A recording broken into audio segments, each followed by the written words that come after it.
Quand je regarde le comportement de M. Fayoulou, il n'est pas différent d'un gamin à qui on a mis un billet de $100 dans sa poche, qui peut rêver qu'avec ces $100, il peut s'acheter des avions, il peut s'acheter des bateaux, il peut s'acheter les cieux et la terre.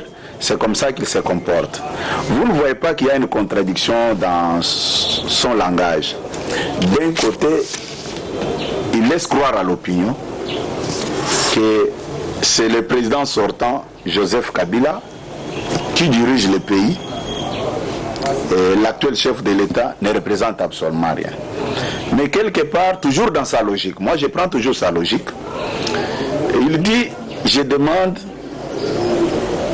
à l'actuel chef de l'État, son Excellence Félix Tshisekedi, de démissionner.